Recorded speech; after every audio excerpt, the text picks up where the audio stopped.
Hello and welcome to an Anomalous interview. I'm your host, Smiles Lewis.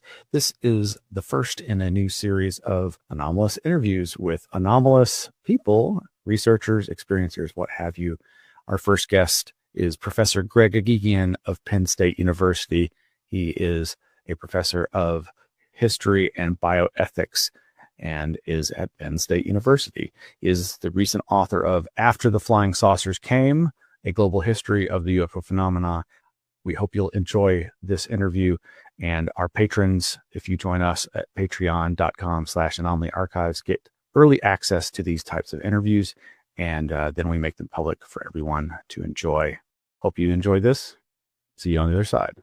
Hello and welcome to an Anomaly Archives anomalous interview session. Our guest today is Professor Greg Eghigian, who I first became aware of back in, 2017 when I started seeing his blog posts about his inquisitiveness about the UFO phenomenon. And then I was even more excited when I saw his appearance in, I guess it's been 4 years now, to the 2021 August release of UFO from executive producer J.J. Abrams, and as much as I wish Greg was featured more in that, what I saw intrigued me enough to reach out, and then was so pleased and honored to meet him and hang out with him, along with our mutual friend Klaus Vaughn at the 2021 grand opening of the Archives of the Impossible at Rice University. I've often told people that hangout session was as much fun, if not more fun, than just the whole conference. Obviously, that's a hyperbolic statement, but I think you've probably said it yourself before that, sometimes it's the conversations that happen outside of these events that are even more significant than the events themselves. But AOTI 2022 was certainly a momentous event. And then, of course, you appeared as a speaker there the next year. And I think shortly thereafter, the book that we're going to talk about came out, After the Flying Saucers Came, the wonderful, amazing overview history of the global UFO phenomenon. I know we're not going to get to everything that I might want to talk about because I literally have 15 pages of notes. This, as slow a reader as I have become over the years, I do like to be meticulous when I find something that I can really sink my mental teeth into. And your book, much like Jacques Vallée's journals, is so chock full of little bits of amazing detail, information, that I have just almost a note, almost page for page. So I definitely highly recommend folks check out your work in the form of that book and everything that you've written and or spoken about it. So I do want to start by noting the wonderful but brief dedication that you offered for the book, which reads, "For those donating their time and energy to preserving the records of the flying saucer era." And well, thank you for helping with that, with this work. Greg, so I'm assuming that you're starting to write publicly about this in 2017 was a result of the New York Times articles and that the kind of new renaissance that kind of was coming out at that time. Is that correct? Actually, not really. I think that afforded me the opportunity to do it, but it just happened to coincide with my getting a fellowship at the National Air and Space Museum. I was the Charles Lindbergh Chair in Aerospace History, which surprised a lot of my friends who said, "Since when do you do aerospace history?" And I said, "I don't know. I don't remember doing it." But I was doing research for, and working on this book there and meeting all these fabulous aerospace historians. And it was at the tail end of, I think, my stint there. And that's when the story broke in the New York Times and, of course, in other places as well.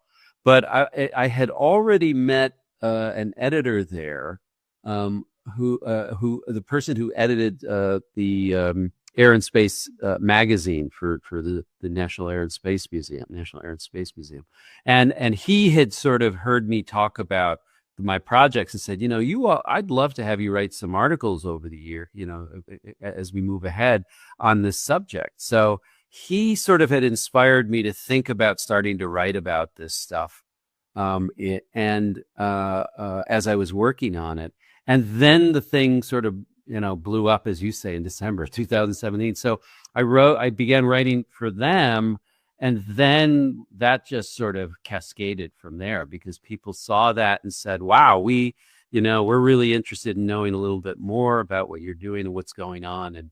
And that's how I fell into, all of a sudden, finding myself writing quite a bit for a lot of magazines and even some newspapers. And am I correct that you did get some funding support in your research efforts? Yeah. I mean, I got NASA, the American Historical Association, the American Philosophical Society, and of course, again, the Smithsonian. So I had a lot, and this again, I realize for people who aren't gray-haired like us, the younger people, 2017 seems like ancient history. But the funny thing is if we remember very, very well that just the year before that, this topic was not on the radar, was not on the agenda of mainstream news outlets. So when I was working on this, a lot of people were like telling me, you're not going to get anybody interested in what you're doing. Nobody's going to want to fund this thing.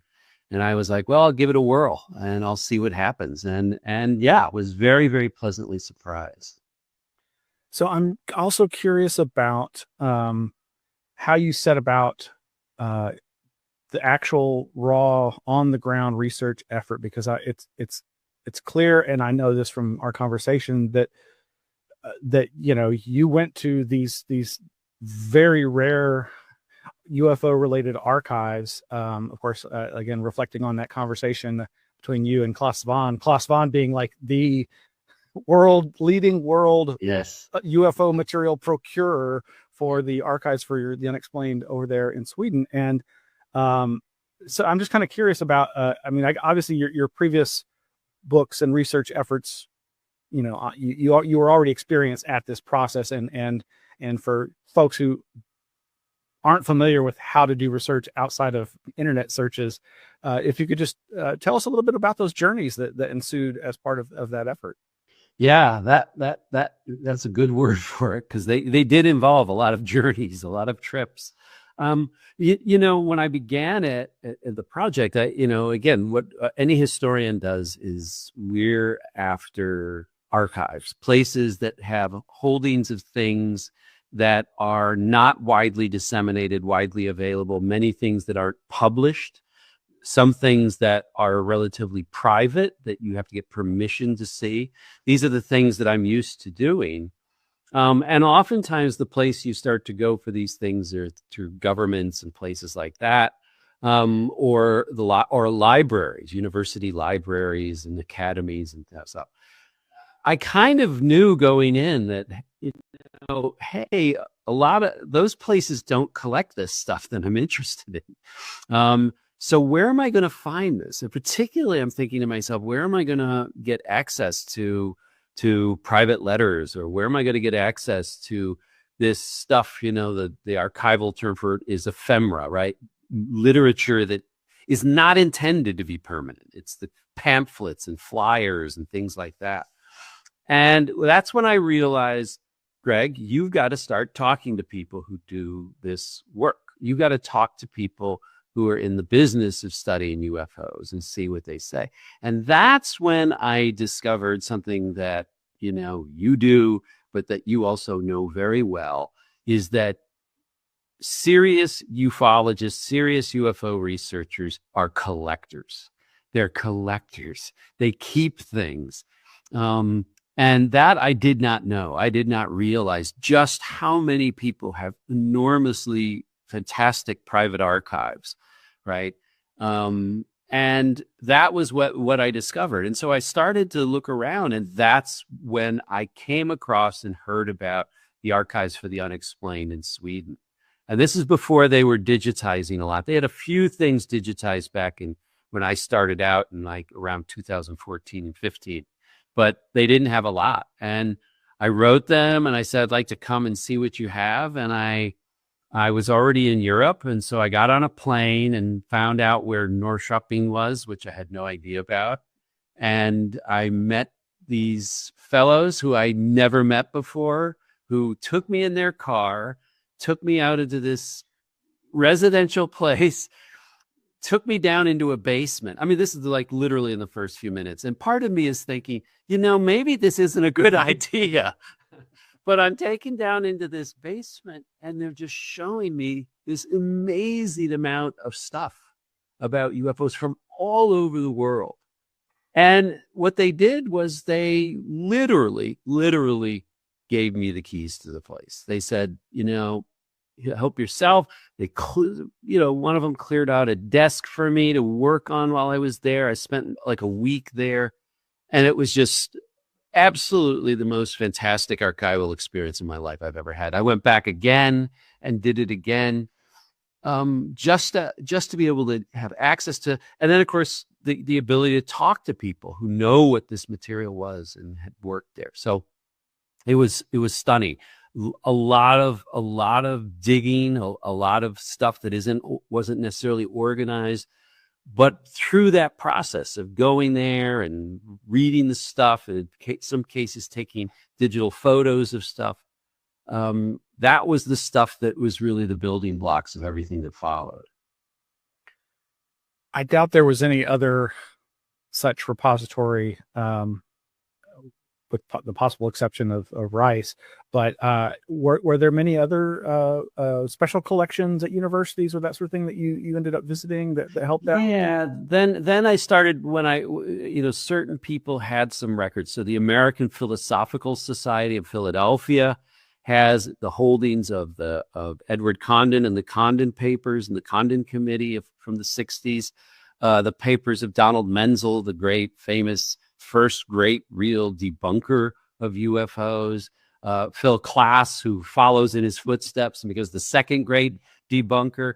So that was amazing material. Got access over at the University of Arizona, right, of the records of James McDonald, the great advocate for serious UFO research. So things like that became a way for me to do it. And then every now and again, I would have people who would share things with me, who had private archives. So ufologists who have really good collections, who would be willing to sit there and say, "Oh, I'll take some photos for you, or you can come by and pop by and look at." So I did the best I could with the time I had and all of that. And in the UK, I went over to Kew, over to the archives in London, where David Clark, the great journalist about UFOs, literally met me at the archives, and the man who put together all of the Ministry of Defense archival material literally met me there, took me into the reading room, showed me some of the stuff, gave me some photocopies. Those kinds of things were just like so special for me, because nothing like going to an archive, but nothing like going to an archive that somebody themselves organized. That's really pretty cool. One of the things that you really delve into a lot and gave so much richer of a backgrounding than I'd ever experienced, and this really speaks to your explication of the global nature of this movement. There's just so many examples in your work, in this book, of all the different individuals, their groups, their newsletters, their evolution over time, their being shut down due to political machinations of the time. So much of that has such an international flair that it really feels like you must have made contact with either researchers in each of those countries, or I suspect that, again, the AFU probably, because it is so wide a field in its collection, that they have a lot of these things. But I'd be curious to know if you were able to get that from other sources than the AFU. This is not a paid advertisement for the AFU, but yes, right. But yeah, again, between them and AOTI in Houston, Texas, those are the two, and of course, David Marler's NUFO HRC in New Mexico. Those are like the three grand poobahs of archives. Yeah. Oh, definitely. I reached out to people, and you know what it's like. I mean, this is the other thing is everybody I talked to was always so welcoming for this uninformed outsider to sort of walk in and say, I'm really interested in the history of it. And what happened naturally was just I chat with somebody, I'd meet somebody, I'd talk with them, and they'd say, oh, you know who you need to get in touch with is get in touch with so-and-so. And then I would do that, and they would put me in touch with someone else. And through that, I got to get to know people, again, more internationally in that fashion. Sometimes I just introduced myself with an email, but many times people then found me because they said, oh, I'd been having a conversation with Mike Swords in Michigan, and he said you're working on this and you're interested in this, and that would just lead to something, right? So there were all, and this is where it's the veterans, it's the people who've been doing this for a long time, who are the ones who really walked me through all this stuff and steered me in directions and also warned me about roadblocks that I was going to encounter. So I could have been flying blind, but I wasn't, because all of these people, I had folks in Argentina and folks in Germany and France, in Britain, just all over the place, who were just so generous to me. Eduardo Russo, for instance, in Italy, has always been just, and everyone's at that center in Torino have been. Anytime I had a question about Italian stuff, I would get a not just a reply within just usually 24 hours, but a really extensive one with all sorts of information. That's the kind of stuff you dream of, right? I'm so glad to hear that this community is as welcoming as it was to you. It's funny because certainly the UFO scene, especially in the social media era, doesn't always come across that way. Mm-hmm. But I think there is a real warmth when people sense another person who has a real legitimate interest in this, even if their belief systems are unknown or may contradict those of the person that's being inquired about. So I guess this is kind of an abstract question, but what makes UFOs so important that you felt compelled to go down this path? I mean, obviously, as a historian and a history professor, anything's, I guess, open season for interrogation, so to speak, and explication. But I'm curious to hear what makes you feel compelled about it. Yeah, it's a really good question. I wear a lot of different hats as a historian, but one of them that I probably sort of own more than any of the other ones is as a historian of science and medicine.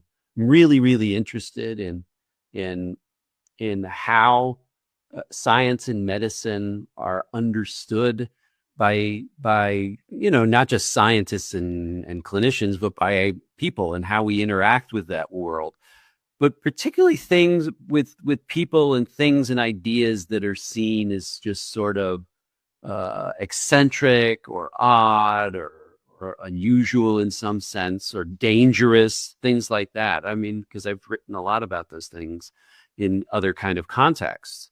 And so for me, as I sort of came across and thought more about this, and, this was something I was interested in as a kid. I was always interested in UFOs, and I've always, to this day, still remained fascinated with not just UFOs, but just about anything involving outer space. I'm fascinated with space. But I thought to myself, when I started to consider a book, I kept thinking there must be a lot of historians who've written the book books. I don't need to write this book because it's been written. And then I realized I came across David Jacobs' book written in 1975. I said, well, a lot's happened since then. Aaron Gulius has written, I thought, a very good book on the subject that I quite like. But there hadn't been anybody who'd done a really deep archival dive about this thing. And I said, my God, this has been preoccupying us for decades. And surely there's something here that's worthy of looking at through the eyes of a historian, the way we like to look at things, which is not in this judgmental way, not in this forensic way of sitting there and saying, well, I'm going to be the one to prove X or Y, but rather to sit there and go, what is this preoccupation we have and the way we've been doing? What does this tell us about ourselves? How does this hold up a mirror to the way we think about what it means to be a human being, the nature of our science, the nature of our technology, the way we imagine the universe? That to me was what was really the thing that I was after, was to try to see what this tells us about ourselves. And there were a lot of things I was surprised by. There were a lot of things, and that's a good thing. It's good to go in and find yourself getting surprised. Otherwise, it means you're kind of stuck in one sort of mindset. I'm so thankful that you did this, and I really, again, I can't thank you enough for having seen your way all the way to the finish line and completed it. And I'm sure it must have been really frustrating at times, but it is a monumental work, and I'm not just trying to flatter you. I really feel you accomplished something that had not been done clearly. And like the example you give, the only previous book by a history professor was decades earlier, and some might say that was that person's most important work, and everything they did in UFOs after that is, like so much of the subject, prone to interpretation and cause for concern. Yeah. Like I say, there's so much in the book that I might want to pick your brains about, but and there'll probably be some things I will get to. But there is this one aspect that does recur, and it's obviously very much an aspect of this current resurgence post 2017, and that is this militaristic element. And obviously this has been a hallmark of the modern era, from the earliest claims or concerns of government cover-ups, and dismissiveness, and the constant hypothesizing as to the origins, and the easiest being unacknowledged secret aircraft. Yeah. I was just reminded in preparing for this that your speech at AOTI 2023 was titled UFOs and Alien Contact in the Shadow of Deception, which I remember when I first saw that, I was like, oh boy, I cannot wait to hear this, because like I said, there are these elements in the book where, whether it's the ghost rockets, where the authorities created a news blackout because of concern that it was going to cause some kind of a panic, to, of course, the oft repeated conclusions of the Robertson panel being that this is a danger to national security, not because of the phenomenon itself, but because it could be used by other foreign adversaries as a way of jamming communications channels. And this, academics from a different perspective, not the governmental necessarily, though some would argue that some of that was instigated by these governments, this is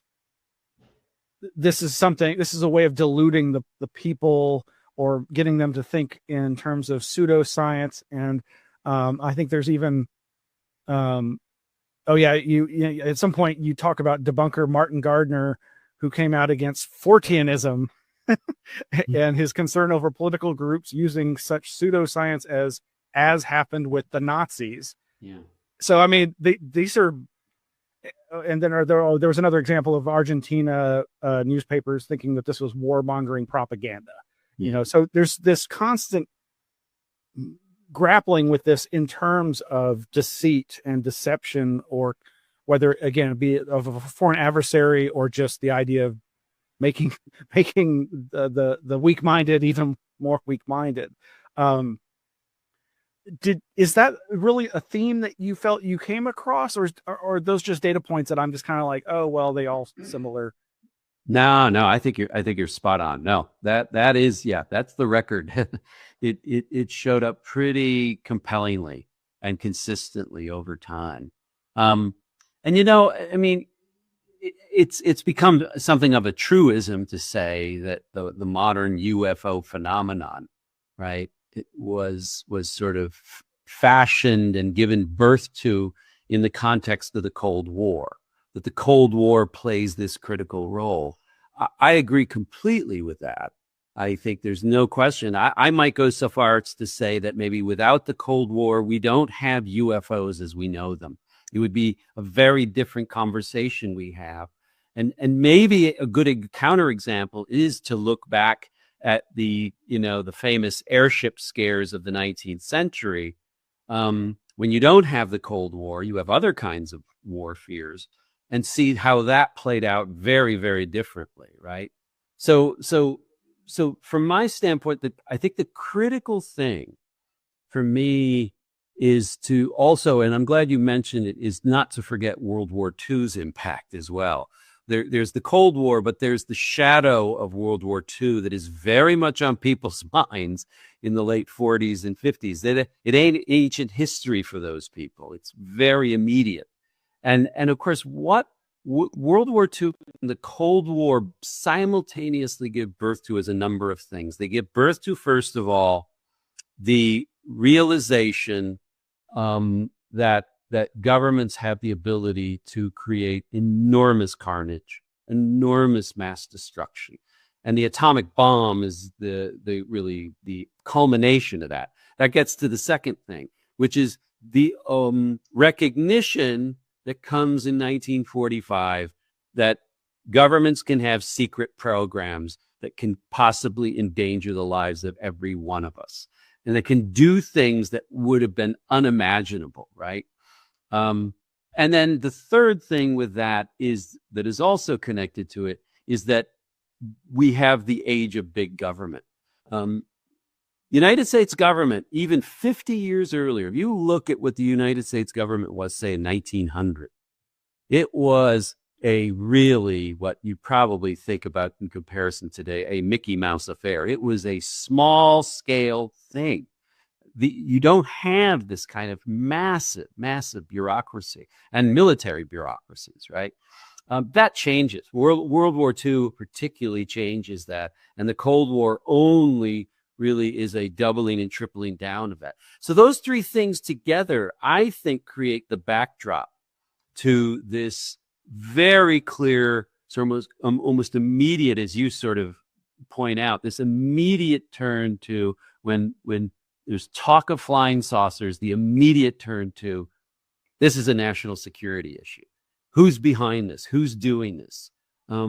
I've written an article before I published my book. But the first actually article I ever wrote on this subject was on the early 1940s, late 40s and 1950s reception of flying saucers in flying saucer reports in Germany, and that what was interesting there to see was that by and large the German media and German people all basically thought that this must be either the United States government, that was who they thought were the likeliest people behind it, or the Russians. And so the immediate place that people went to was to basically lean into the kind of things they were familiar with, which was getting bombed by Americans or Russians, right? Yeah,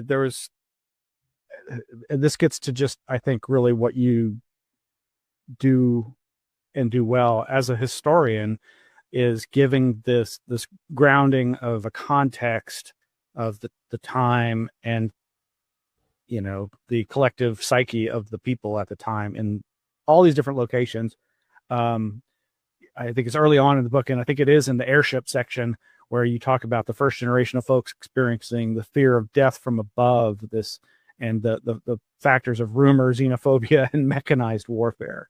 And this context dependent approach to trying to understand these stories, these because they're basically, as Greg Bishop has said, and others, the UFO is like a Rorschach block that we throw our unconscious and very conscious fears and expectations upon, and it's as much as you said, like a mirror for those kinds of things to understand ourselves.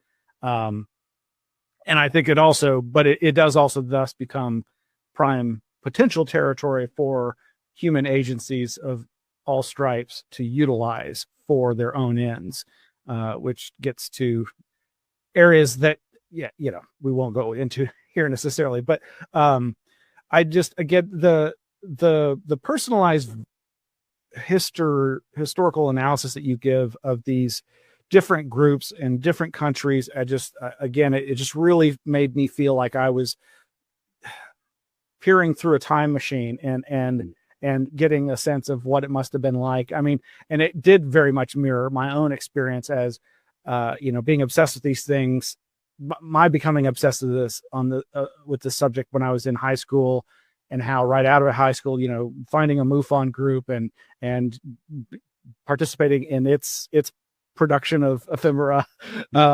and that sort of thing. But you go back to, of course, as so many have, the Ray Palmers and the connection kind of to these sci-fi clubs. You mentioned Gernsback promotion of readers clubs and science correspondence clubs, and how that came to be the model for flying saucer clubs and newsletters. But again, just the volume of your explication of this in all these different parts of the world through different parts of time really impressed me. Of course, towards the end of the book, you really I was trying to go through my notes and pick out what do I want to talk about. I didn't get very far until I was like, oh my God, 1973 and onward. Oh my Lord. Like, how do I, fit all this in? But that's where it really gets, I think, really, really interesting, just because that's kind of like what the era that I grew up in, and I suspect you grew up in terms of, reading about these classic cases, but then as it was changing into this newer form with not just car chases and car stoppages and the occasional monster report, but like these close encounters of the third kind, these entity cases, and harkening back again to that UFO, that J.J. Abrams docuseries, your comment in there about the context of the rise of home invasion narratives, and as a possible stimuli, for lack of a better term, for this evolution or this change. Again, not a definitive answer, but just giving that context. And I think it was really apropos. And I think the rest of the book, as you explore more deeply that deep, rich, more recent history of the abductee phenomenon, and how so much of it was influenced by, say, the likes of John Keel and others, is just really fascinating. And I remember when we spoke that you were saying, well, that's kind of where your research was going. And then more recently, there was this Aeon essay that I think really did another great job of showing that process of how we assign importance and meaning to these kinds of things, these kinds of anomalous experiences. I'm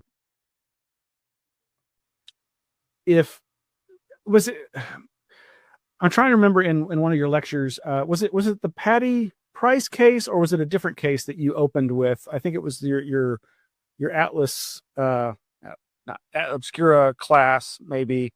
It might have been the Patty Price case. I think that's the one that I go into a little detail with, right? That's the one with Ray Fowler, right? Yeah. Was that, or was that was that with Bud Hopkins? I can't recall. Harder. I think James Harder. James Harder's involved with that. Yeah, James Harder. Yeah, I was that without question. I completely agree with you in many ways. I mean, I must admit I had so much fun, and I was just so fascinated by the growth of groups and organizations, and learning about some people who I hadn't known nearly enough about. Um, uh, uh, on that count, I agree with you completely. That to me, I'm glad that it stuck with you, because I really, really spent a lot of time on it and wanted to get it right. And just as an off to this side comment, I came away thinking that I think Coral Lorenzen is one of the most fascinating people in the UFO world. And now that Dave Marler and co have all that stuff, we need a biography. Somebody's going to write a good biography. She warrants a biography. But in any event, yeah. So I agree with you about the later chapters and this sort of darker turn that to me fascinates me. And I will say that it was also the one that I felt was going to be more challenging. There is something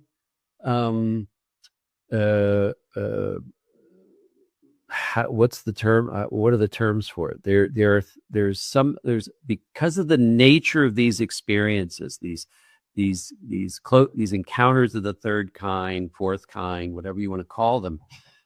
They themselves are experiences that are deeply, deeply personal. They have profound impacts on people's lives, and they are themselves invasive.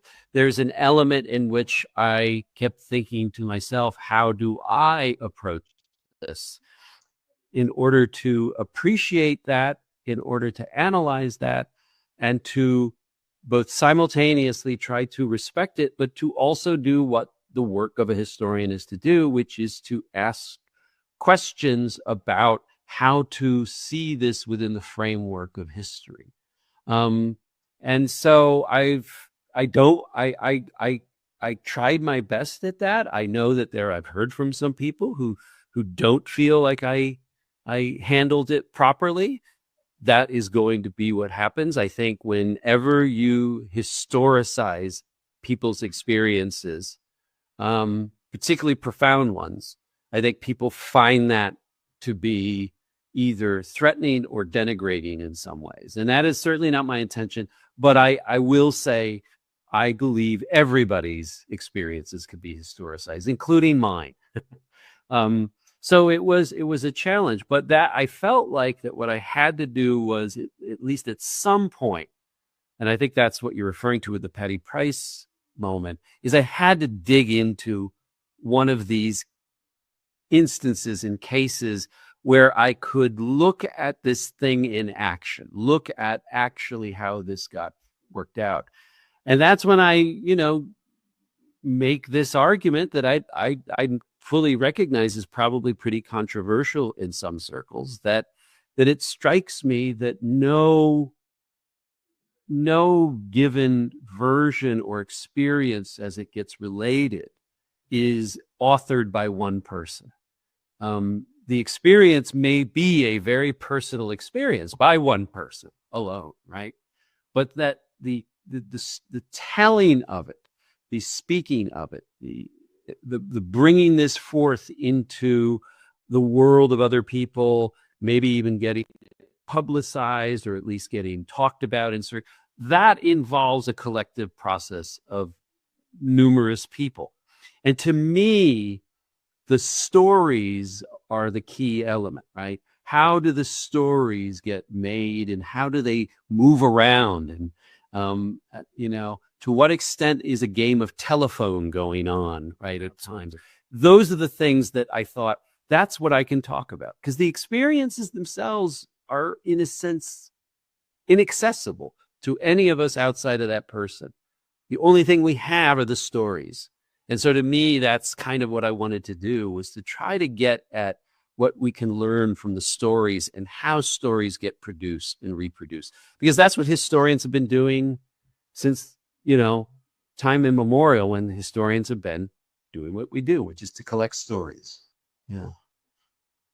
Yeah, absolutely. And you did a really powerful deep dive with that particular case. And what I really came away with was you touched on so many things that I had in observing and leading a local support group for abductees and UFO experiencers, witnessed time and again of that the challenge of that razor's edge of investigation versus caring, trying to be there and for somebody who oftentimes is basically a victim, a survivor of some traumatic experience, and hoping to help them without too overtly influencing them into one belief or another.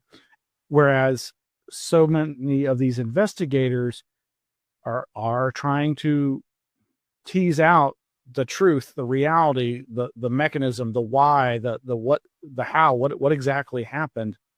And the best of them, apprehended this challenge of balancing that. Mm-hmm. But yeah, this part where you go into so much detail about how even the Lorenzens and I think Harder, James Harder, were basically taking on, as you described, the aspects of the aliens and their mind control techniques, and treating, in the transcripts, Patty Price is describing feeling like she's a guinea pig at the hands of the aliens, but then by the end of it, it seems clear that she has become a double guinea pig at the hands of the investigators.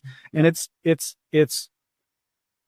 a tragedy, and you didn't shy away from what I think is the most important thing to tell anybody about when it comes to this period of the UFO history movement, in terms of what was going on with the abduction phenomena, and how reprehensible, at least to my mind, in hindsight, and at the time, honestly, because I was never an advocate for hypnosis.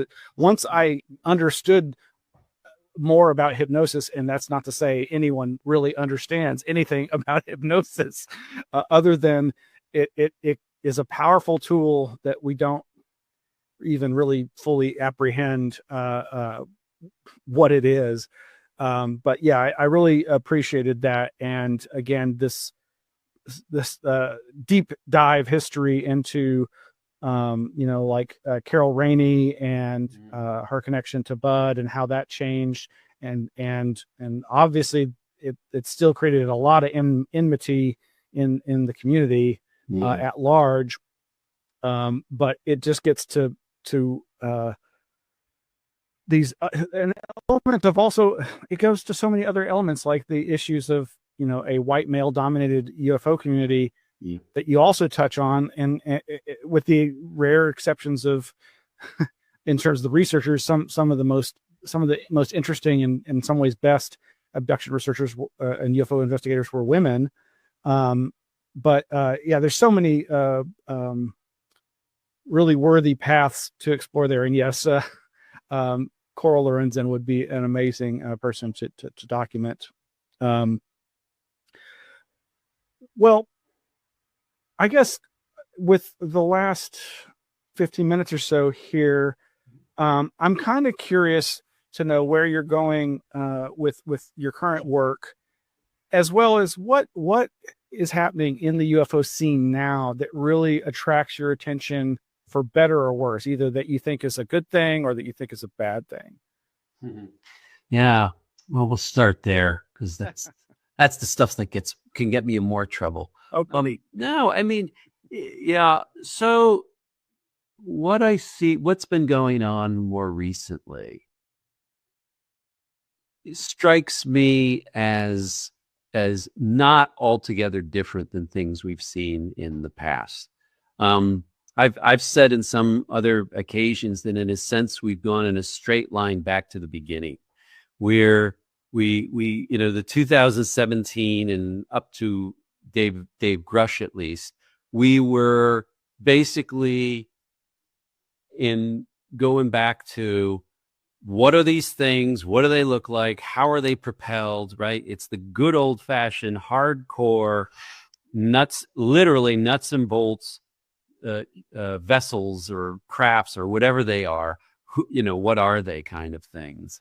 And then with the military element superimposed on top of that.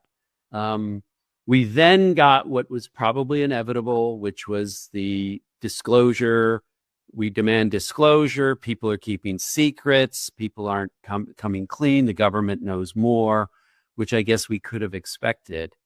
And then we started to have again, sort of recycling of these stories of captured aircraft, captured spacecraft, captured corpses or bodies, or again, sometimes I've been very confused as to what it exactly was that supposedly exists. But then also you get what again is very common, which is then inserted into those more contemporary narratives and claims are, oh, and by the way, this stuff has gone on since the 1930s, and we have stories. And this is when the veteran ufologists all come by and say, will nobody read what we wrote back in 1975 about all this stuff?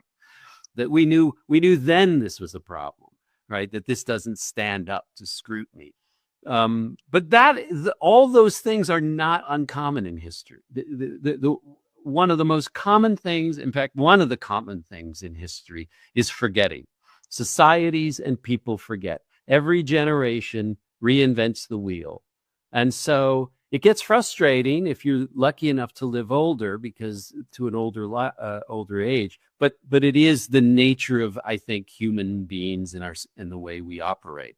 So things get forgotten. So in a sense, I sometimes look at everything I'm seeing and I see the same play with just different actors, different people playing different roles. We have a little more of the, for lack of a better term, the celebritification of ufology. We have, people who are stars in a way, who gain the spotlight, and whereas other voices maybe don't get nearly the same attention, who maybe deserve it.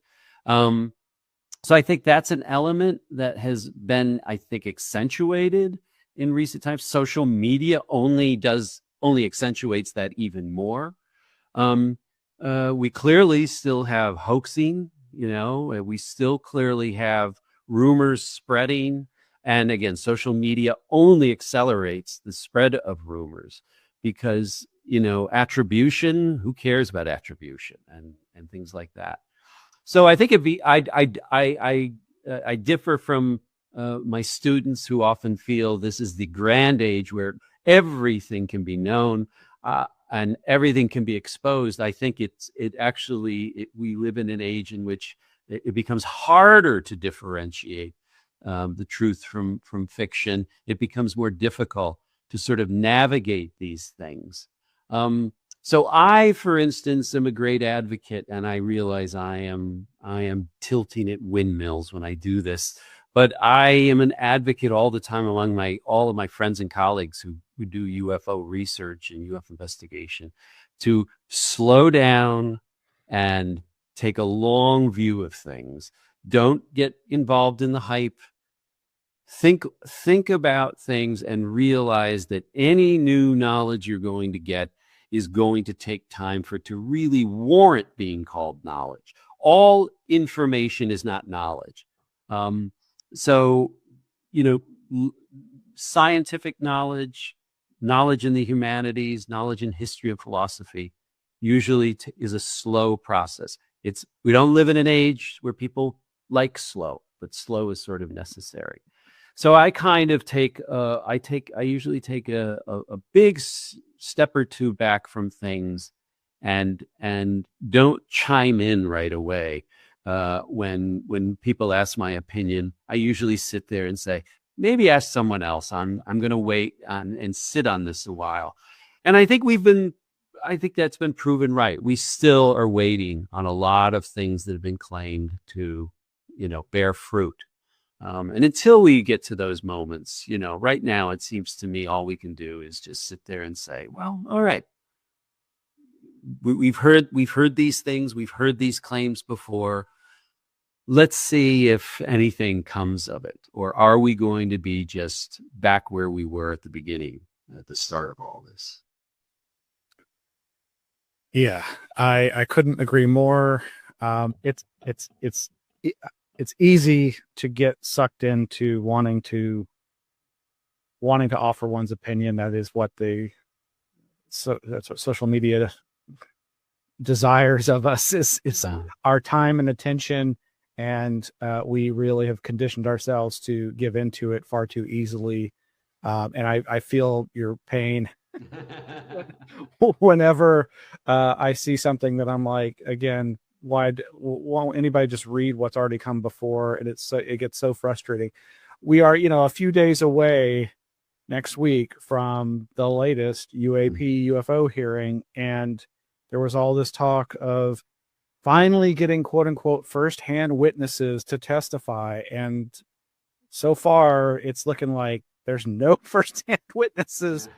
So it's just more telephone storytelling, which again, I think there can be value there, and we can triangulate that stuff. And this is where I think, again, people like Jacques Vallée have done such a service to history with their journals. With his journals, you can go back and look in his journals and find the earliest references probably to so many of the things that have come up in the last few years, not least of which was, like, say, the Admiral Wilson memo, and the evolution of that story, even, and so many of these things. I still feel like there's a kernel of truth here, and it just seems like, is Arrow really just obfuscating, or is it just that hard to actually penetrate this supposed, cover up? But there was something I was going to ask you about as we get towards the end here, and I'm drawing a blank. No, don't worry about it. I know that feeling too. But yeah, so are you actually, do you have a plan for a next book in the realm of UFO work? Or? I do. I am. I've got a book contract to write a history of the alien abduction phenomenon more generally. I felt like what I did in that chapter expressed a lot of what I wanted to do, but I realized that there was another set of things that needed to be done, namely to also fill in a lot more that couldn't be filled in, but then to also sort of talk about it in a different framework, and to look at more specifically the questions that were raised at the time by the claims of alien abduction, the challenge they posed to people from all kind of different walks of life, and why it was some people felt like they had to chime in one way or the other. Why was this, again, part of a broad general conversation in the public, in what way? That kind of, I felt, was what I needed. So that's one of the projects I'm working on. And I am also, it's still in a very developmental stage. I guess I can talk about it, but I may be also working on another book that looks at something else that was going on simultaneously with the alien abduction phenomenon, and that was the satanic ritual abuse phenomenon. I'd been approached by an editor who read that Aeon piece and said, I was really interested in what you had to say about satanic ritual abuse. And so I've been doing some work on that, actually. And here's a question, if I can ask a question of you, because you know a lot you know a lot of source material that I don't know. And this is where you've often been really helpful for me. It strikes me that debunkers of both of these phenomenon, right, and clinicians and people, they often connected the two together. I'm thinking, I can't recall just about anybody working on alien abduction and talking about it, or in the UFO newsletters and magazines that I read back from the 80s and 90s. I don't recall any of those folks even bringing up the subject of satanic ritual abuse. I mean, maybe there were people who were doing it, maybe people who saw them as connected, or maybe I kept thinking maybe there are people who said, oh, that stuff is nonsense. This stuff is real. What's going on there is all something else. But I can't recall ufologists and experiencer researchers even talking about the subject, let alone seeing a connection. I'll say we'll talk. Okay. What I can say right out of the gate is I'm pretty sure we were talking about it, because I know that. So when I was in the mid 90s publishing my ELF Infested Spaces Journal of Possible Paradigms zine, among the things that I was receiving gratis was the FMSF newsletter, False Memory Syndrome Foundation, the infamous, infamous debunkers of satanic ritual abuse cases. Yeah, boy. And I think those of us who were already really concerned about the overuse of hypnosis and overly zealous interrogation techniques, we're seeing the import of trying to understand the malleability of memory. And so some of us were looking and talking about that very thing. So I think that is a very important thing. And it reminds me, when earlier in the discussion I was going to bring up, I've just started watching this HBO series on the yogurt shop murders that happened here in Austin in 1991.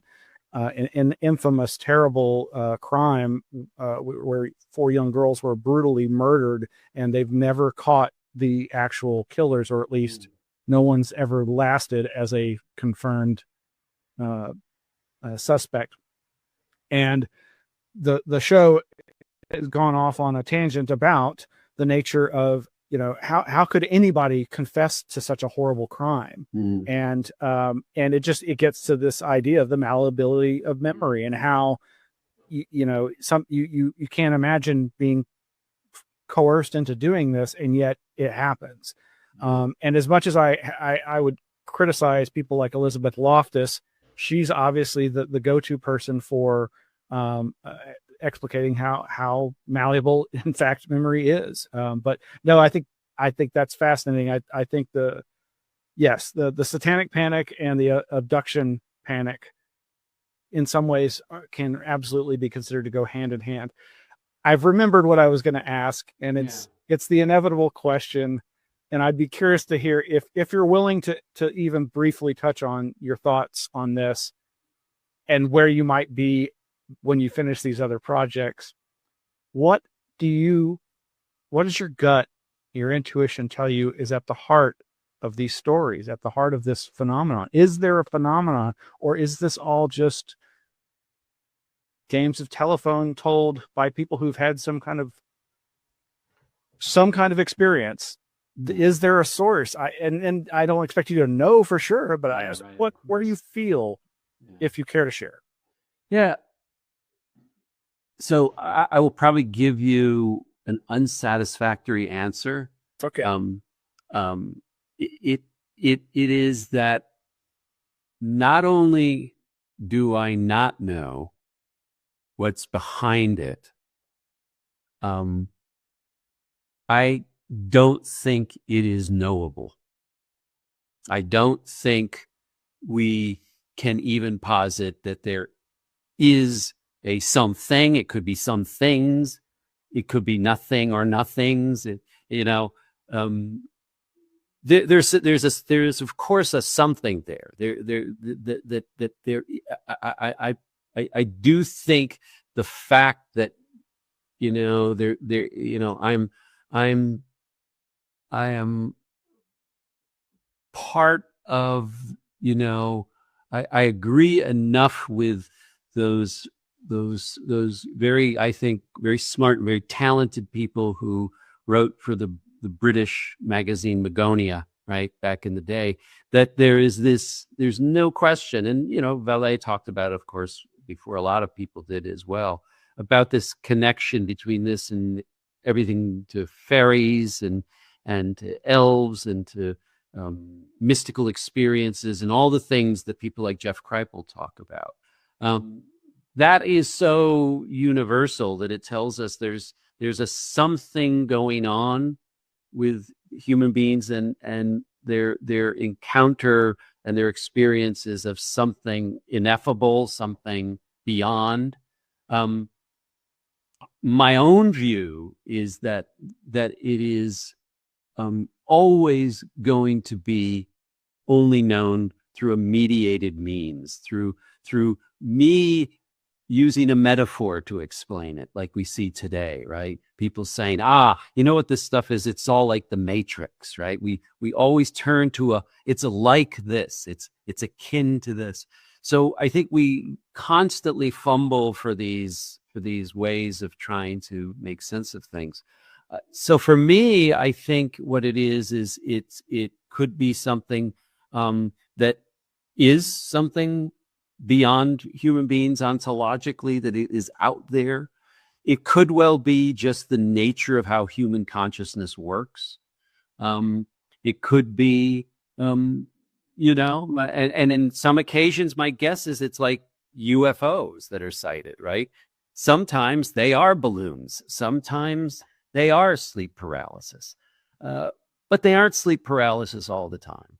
And they aren't just balloons all the time, right? So there's that element to it. So I guess for me, the thing is, and I remember talking about this with, I wish I could remember his name, when I was in Italy, visiting the folks in Turin and talking to one of the great Italian researchers about abduction in Italy. And he and I both realized we both had come to the same conclusion, which is we don't know, and we're comfortable with that. I know a lot of people aren't, but I'm comfortable with this idea that I could still study and think about and grapple with these things, but come to the conclusion that I don't think will ever know.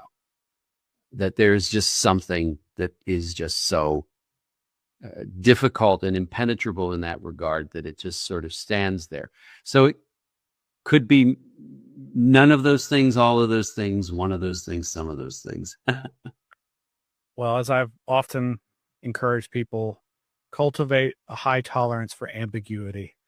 I agree completely. And I like living in a world of ambiguity. And I encourage an agnostic approach to these things. And this is where, like, writers and thinkers like Robert Anton Wilson, I think, have profoundly positively influenced generations of people to entertain multiple ideas at the same time and not think of everything as being exclusionary. Go back to good friend Greg Bishop's zine, The Excluded Middle, and this idea from Charles Fort of intermediatism.